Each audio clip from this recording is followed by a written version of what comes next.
Pada video kali ini saya nak buat satu perkongsian berkenaan bagaimana anda nak upgrade Wi-Fi 5 router anda kepada Wi-Fi 6 router yang ada di pasaran. Rata-rata ramai di antara kita pelanggan-pelanggan baru menerima Wi-Fi 5 router sahaja. Oleh sebab itu, video kali ini nak menunjukkan sekiranya anda nak upgrade existing Wi-Fi anda kepada Wi-Fi 6 router anda secara teknikal, bagaimana anda nak dapat PPPoE password, nak setting Wi-Fi dan tengok features yang lain yang ada pada Wi-Fi 6 router yang saya akan guna ni kan. Okey, produk yang saya akan gunakan adalah daripada jenama TP-Link AX20. So model-model yang lain macam TP-Link AX10, AX50 pun boleh juga digunakan, sama konfigurasinya, setting seperti yang saya akan lakukan ini. Selain tu, kita akan tengok apa yang ada dalam Wi-Fi 6 router ni sekali, termasuk features yang ada. Antara sebab lain saya nak upgrade Wi-Fi 6 router saya ni adalah oleh kerana banyak smart device di rumah saya ni. Hampir ada 30 ke 40 device yang connect ke dalam satu Wi-Fi yang sama. Jadi saya beranggapan walaupun saya mempunyai speed yang tinggi, apabila banyak device yang digunakan, masih terdapat gangguan prestasi terhadap Wi-Fi 5 router saya. Sekiranya anda nak belajar bagaimana nak konfigurasi Wi-Fi 6 router anda yang baru nanti, mari kita lihat video ini sehingga habis. Di hadapan saya ni ada satu unit BTU modem kita, iaitu Wi-Fi yang lama. Kemudian ada satu unit Wi-Fi 6 router saya yang baru. Okey, mari kita tengok satu persatu. Okey, ni adalah Wi-Fi 6 router yang saya beli tu. Ni saya beli second hand saja. So model dia AX20. Kemudian ia menyokong Unify Time dan Maxis. Walau bagaimanapun ia masih menyokong ISP lain sebab dia boleh custom VLAN dalam tu. Okey, dengan speed faster Wi-Fi 6, dia punya feature-features ni dengan CPU yang bagus, harapnya dapatlah menyelesaikan masalah saya congested dekat 2.4 GHz. So kita tengok kat belakang ni. Okey, kat belakang ni ada tulis lah dia nak boost coverage, lepas tu dual core GPU, kemudian semua port ni gigabit, kemudian boleh ada USB untuk sambungan mana-mana device lah. So kita tengok bagaimana Wi-Fi 6 router ni boleh menyelesaikan masalah saya. Kita buka satu persatu dan kita tengok dalam ni apa yang ada. Walaupun saya beli ni second hand.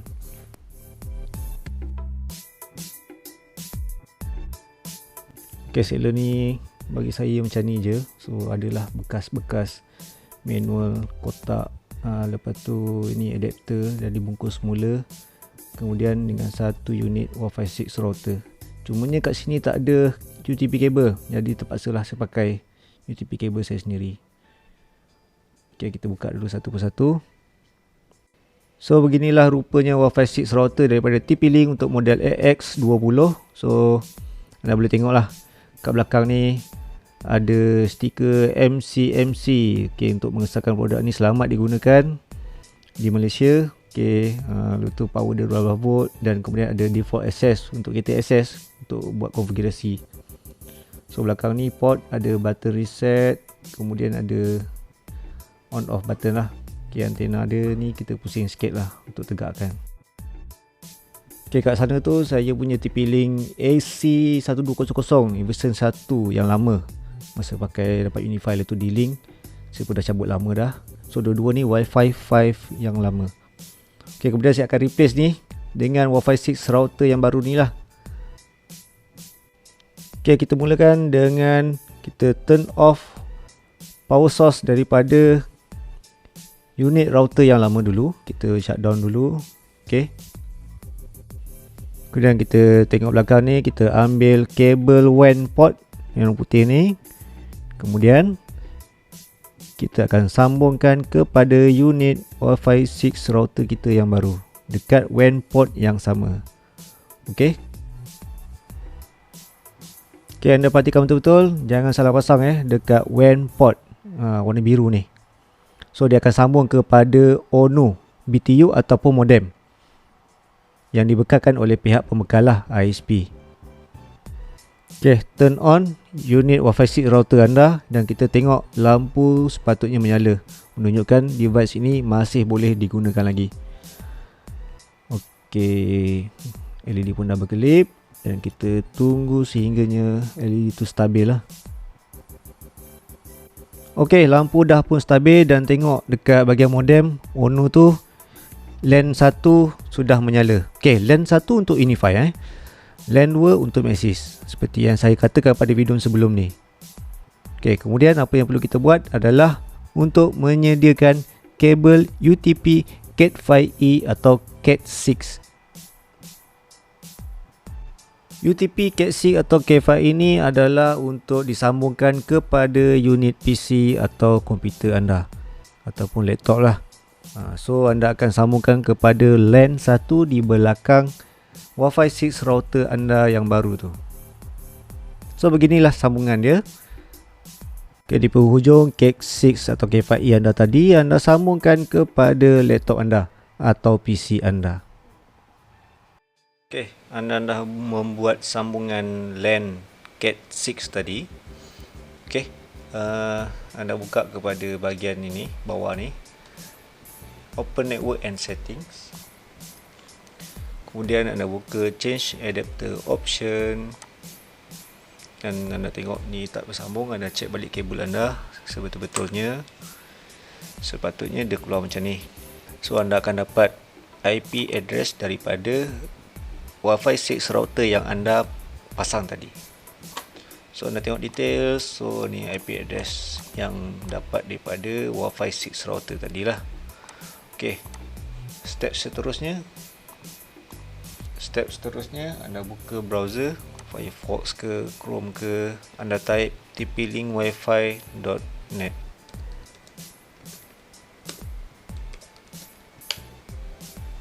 So dia akan keluar macam ni. So address ni ada di belakang router anda. Anda boleh cek lah, ataupun anda boleh masukkan IP yang kita tengok tadi. Benda yang sama juga keluar.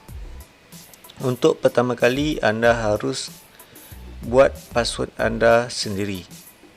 So dia tak ada admin password, tak ada. Sistem operasi yang baru ni dia berkehendakkan kita perlu membuat password kita sendirilah. So maksudnya anda kena masuk at least 6 hingga 32 karakter, at least ada letters and number symbol. Okay, saya buat. Okay, kemudian anda akan pergi ke setting ni. Bahagian ni anda akan cari kita punya UTC time zone lah, iaitu Kuala Lumpur, Singapura. Kemudian tekan next. Kita akan set PPPoE untuk jenis connection kita. Okay, so ini ikut ISP anda, apa yang anda guna. Kalau saya guna Unify, and then ni account saya.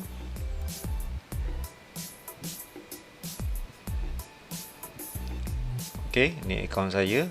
So apa yang kita patut tahu, seperti video sebelum ni, PPoE untuk Unify adalah VLAN 500, TV VLAN 600 dan voice VLAN 400. Yang ni tak perlulah kita sentuh.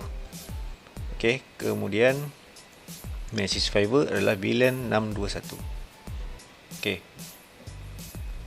so anda boleh chat customer center atau call customer service untuk mendapatkan password PPPoE anda. Kalau Unify, anda harus mendapatkannya secara talian, kemudian dia akan hantar SMS kepada anda. Untuk Maxis, anda boleh follow saja username yang lama seperti saya bagi tahu sebelum ni, dan tambah satu di hujung. Kemudian kalau time, anda boleh call juga call center untuk mendapatkan password anda. Kita pergi ke konfigurasi tadi, kita tekan PPPoE next. So username seperti biasa, kita masukkan apa yang anda dapat daripada Unify lah.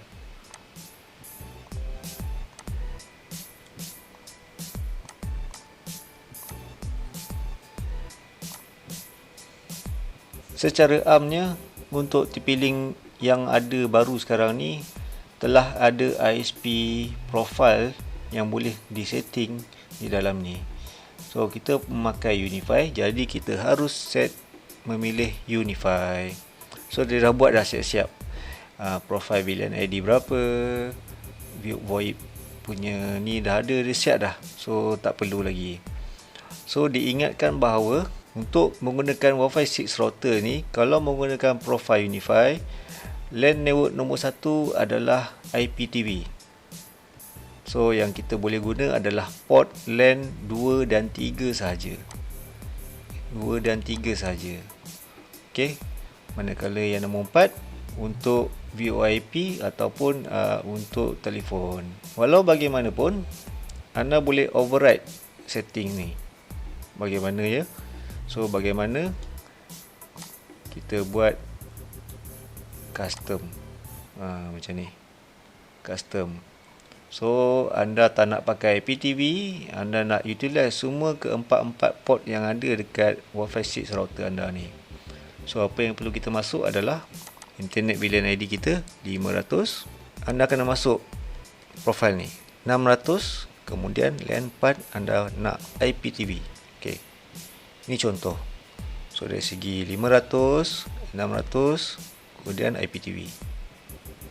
Okey, sekarang ni saya tak ada melanggan IPTV, jadi saya set kosong. Kemudian semua empat port saya nak menggunakan internet lah. Saya boleh pakai internet semua LAN port. Kalau macam sebelum ni kita set profile Unify, tak boleh, hanya port 2 dan 3. So saya custom dan kita next lah. Okey, kemudian kita buat nama signal kita. Kita buat password itu tadi. Smart Connect ni adalah untuk mengoptimumkan Wi-Fi anda. So kalau anda nak menggunakan single SSID, single nama Wi-Fi ni, anda perlu tick benda ni. Kalau anda nak separately benda ni, anda nak buat nama 2.4 lain, 5 GHz lain, jadi anda kena disable benda ni. So anda boleh buat lah pintar 2.4. So kemudian ni anda buat pintar 5 GHz. Okey, nampak kan kat situ kan? So ini gunanya Smart Connect. Okey, kemudian kita test connection lah. Kita tunggu sehingga habis. So proses ni mengambil masa sedikit, jadi anda tunggulah sehingga selesai. Bagi sesiapa yang sudah mempunyai TP-Link Cloud Service, anda digalakkan untuk login akaun ni. Ini sebab apa? Sekiranya anda berada di luar kawasan, anda still boleh configure router anda daripada luar. Suka je anda nak tukar kan.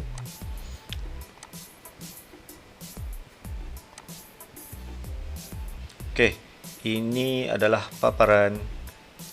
Okey, untuk seterusnya ini adalah paparan Wi-Fi 6 router kita yang kita dah set tadi. So anda boleh lihat kat sini router information, IP address, IPv6 anda terima macam mana. Lepas tu anda boleh buat guest network, and then ini adalah port yang status ditunjukkan. Okey, kita tengok bahagian internet. So pastikan anda punya ni betul. Kemudian bahagian wireless, anda nak apa? Okey, untuk bahagian wireless setting ni saya galakkan anda membuat konfigurasi ini. OFDMA ni anda enable. Okey, kejap lagi kita akan cuba berapa banyak device yang boleh disambungkan dengan saya punya Wi-Fi ni tanpa mengganggu performance network saya. So smart device saya dalam rumah ni lebih kurang ada 20 ke 30 buat sementara waktu ni yang kita tengok lah. Kemudian kita tengok bahagian advance. Okey, ini adalah bahagian advance yang anda boleh lihat bagaimana status IP address anda, public IP anda. Kalau ikutkan ini adalah IP public daripada provider anda. Kalau anda dapat 172.10 itu adalah private IP dan anda bukan public IP. Saya tak pasti sama ada Celcom dapat private IP atau public IP. Celcom dengan Digi, saya tak sure. So kalau anda nak pastikan anda mendapatkan public IP ke tak, anda boleh type kat sini whatismyip.com. Okey, sama ya. So sebab apa? Sekiranya anda ada CCTV yang pakai proper CCTV kan, ada DVR apa semua, public IP ni penting. Ataupun public IP ni digunakan sekiranya anda nak akses daripada luar ke dalam, sekiranya anda ada web server, anda nak akses directly storage anda perlu public IP ni. Okay. So berkenaan dengan ada soalan satu followers daripada Pintar DIY, beliau bertanyakan bagaimanakah nak menggunakan kesemua port ni sebagai LAN port yang boleh guna internet. So jawapannya, anda boleh menggunakan custom mode di IPTV dan VLAN punya section. So kat sinilah yang anda perlu ubah. Okay. So DHCP server anda tak perlu sentuh. Setakat ni saya punyai satu device saja. Kejap lagi kita akan try. Banyak device akan masuk dan kita akan cuba performance dia. So wireless, kalau anda nak setting lagi, anda boleh klik bahagian wireless setting ni. Anda boleh buat lagi dia punya konfigurasi yang ada dekat sini. So secara am ni saya just normalkan yang set yang normal yang saya buat lah. Transmit power, biasanya yang untuk 2.4 ni saya set middle saja. Channel width saya buat auto. Untuk channel biasanya saya set 1 terlebih dahulu. Okay, ini saya punya setting lah. So transmit power untuk 4GHz pun saya buat middle. Yang ni pun saya akan buat auto, sebab biar dia ikut performance device anda sendiri. Okay, channel biasanya saya akan pakai 36 lah. Untuk 5GHz, yes, kalau buat macam ni pun dah ok dah. So jangan lupa save. Ok, additional setting anda tak perlu buat. Kalau anda nak secure network anda, okay, anda boleh buka additional setting ni. Anda boleh letak AP isolate. So antara network, bukan antara network, kalau anda nak buat, tak nak device lain mengganggu device anda dalam rangkaian yang sama, anda buatlah AP isolation ni. Okay, antara feature-feature lain yang ada dekat sini, net forwarding, port forwarding. Setakat ni pun saya tak guna port forwarding ni. Kalau anda ada nak buat port keluar, anda boleh set port forwarding ni. Okay, anda boleh cuba sendirilah. Okay, yang bagusnya kat sini ada lagi parental controls. Kalau anda nak setting untuk anak anda boleh set dia punya priority lah. Kemudian QoS, ini standard QoS. Dia bukan secara detailnya QoS. Kalau anda nak buat bandwidth management atau QoS, anda boleh menggunakan enterprise grade router yang lain ataupun consumer router yang lain seperti Asus, yang harga 500 ke atas, yang 1000 lebih, tu dia ada detail sikit. Macam mana nak priority traffic, sebab ia bergantung kepada CPU tu sendiri. And then one mesh. So ini one mesh ni, kalau anda ada satu lagi TP-Link yang menyokong one mesh punya operasi, one mesh punya system setting. So anda boleh tengok dekat website router mana ataupun device mana yang menyokong one mesh ni. Dia banyak lagi. So device-device ni lah yang boleh pakai dan pair dalam satu rangkaian anda yang sama lah. Okay, tu one mesh. So nanti kita buat satu video berkaitan ni, macam mana nak configure. So kemudian sistem lain, firmware update. Kalau ada firmware update, update lah. So ada satu lagi fungsi yang menarik, iaitu operation mode. So operation mode ni seperti yang video saya yang lepas, bagaimana nak menjadikan Wi-Fi router kedua sebagai access point. So untuk Wi-Fi 6 yang baru ni, dia dah buat siap-siap setting ni. Kalau nak jadi access point mode, anda boleh buat macam ni je. Sambung internet, sambung ke WAN, LAN sambung ke WAN yang router kedua. Okay, tapi saya tak pasti antara router kedua dengan router pertama ni dia adalah network yang sama atau isolate. Itu kita akan cuba pada video akan datang. Okay, sekarang kita nak speed test dalam keadaan device ada satu unit je connected.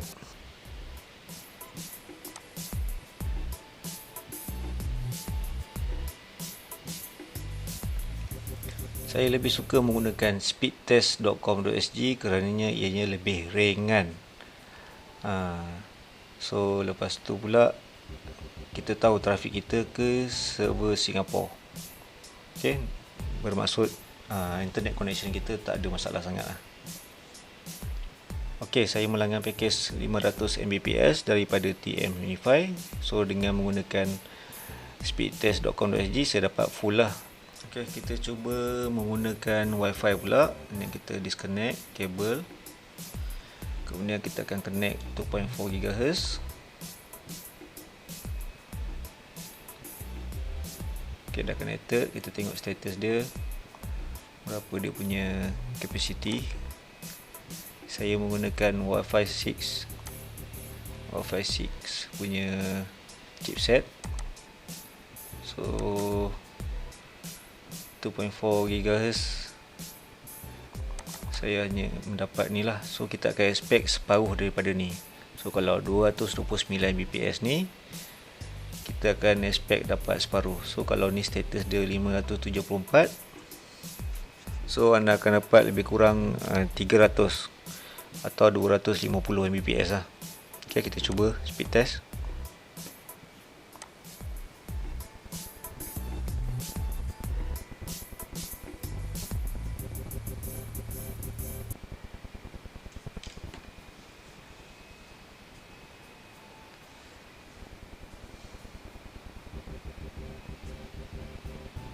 Oh, nampaknya tak menepati saya punya result yang saya jangkakan. So kita tengok kat sini, saya punya rate ni saya jangkakan 250 Mbps tapi tak sampai pun. Okay, kita cuba website TM.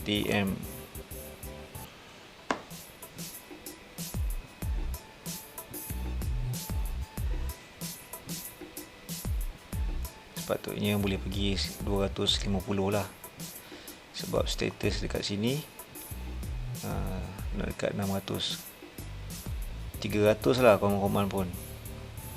Sebab Wi-Fi half duplex kan. So itu adalah result saya menggunakan Wi-Fi 2.4. Kita akan cuba 5 GHz pula. Kita akan test.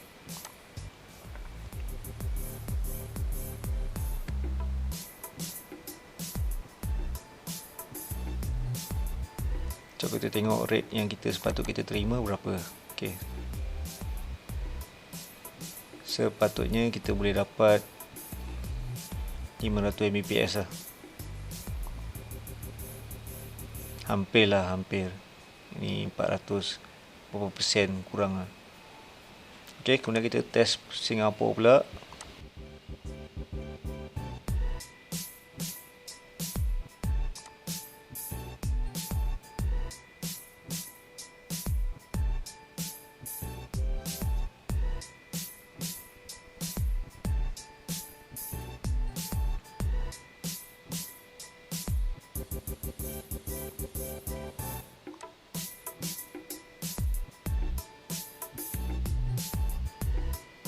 Pun tak dapat capai macam saya guna kabel.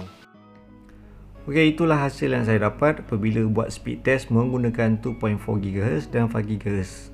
Sekiranya menggunakan satu device sahaja. Untuk test yang seterusnya, mari kita cuba apabila pelbagai device di dalam rumah saya ni lebih kurang ada 30 device, iaitu banyak yang smart device, smart switch. Ianya terhubung menggunakan frekuensi 2.4 GHz dan kita tengok bagaimana ianya memberi kesan atau tidak terhadap kelajuan Wi-Fi di rumah anda. Ini secara tak langsung ia boleh diumpamakan ada pelbagai handphone atau device di dalam rumah anda dalam waktu yang sama. Okay, kali ini saya nak try dengan peralatan yang tak transmit terlalu banyak bandwidth atau penggunaan internet yang tinggi, sama ada ia mempengaruhi atau tidak. Okay, jom kita tengok hasilnya. Okay, kita nak cuba dalam keadaan connection Wi-Fi, kan tetapi banyak device yang akan bersambung dengan ni. Buat masa ni klien cuma satu, kita akan tukar saya punya SSID. Saya akan connect semua smart device yang ada dalam rumah ni kita tengok macam mana dari segi ada gangguan tak performance dengan 5 GHz dan 2.4 GHz saja. First, saya akan ubah balik dulu saya punya nama Wi-Fi.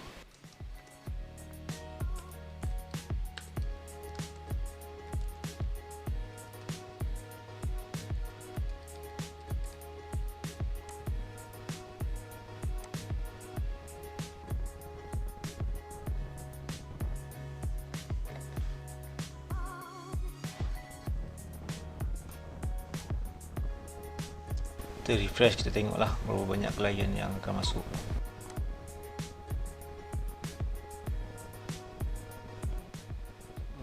Oh, 29. Kita refresh lagi. Lebih kurang 31. Sebenarnya ada banyak lagi sebab dia pakai nama signal yang lain. So kita nak test performance menggunakan 2.4 GHz. Sebelum ni result 2.4 GHz dia lebih kurang 100 lebih macam tu. Kita akan speed test. Okay, kita disable cable LAN, kemudian kita test 2.4 GHz dulu. So ini adalah speed test apabila dah banyak Wi-Fi device di dalam rumah anda lah. So kita tengok ada kesan tak terhadap speed test ni. Okay, jom kita start.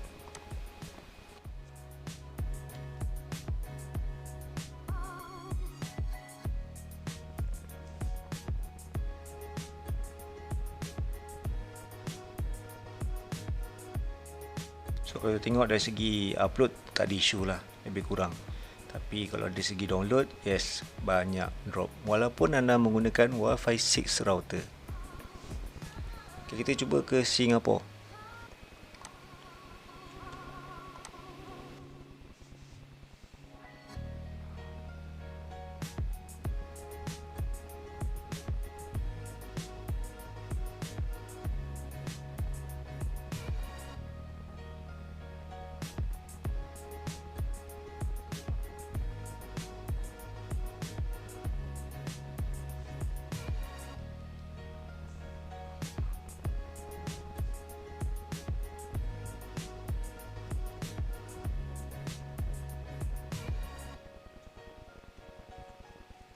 So banyak juga drop dia, daripada 100 lebih tadi turun teruk. Okay, sebab Wi-Fi device yang ada tadi sangat banyak, lebih kurang 30 device. Tapi dalam penggunaan Wi-Fi device yang lain tu, dia tak ada fungsi apa-apa pun. Ini cuma lebih pada saya punya CCTV, saya punya smart switch. Kalau tengok banyak ni kan semua kan, bukannya ni pun tak ada trafik pun. Kalau anda tengok ni tak ada trafik. Dalam keadaan tak ada trafik, anda speed test. So walaupun anda menggunakan Wi-Fi 6 router, ianya tak menjamin speed anda boleh laju juga. Dia ada faktor-faktor lain yang mempengaruhi Wi-Fi anda di rumah. So kita test dengan 5 GHz, kita tengok macam mana dia punya performance pula.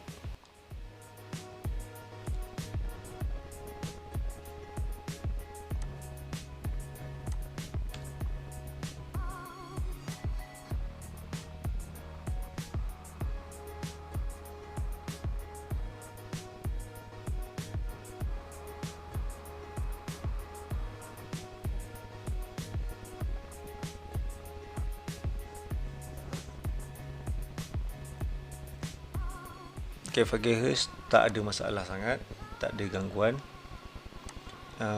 Kita cuba Unify.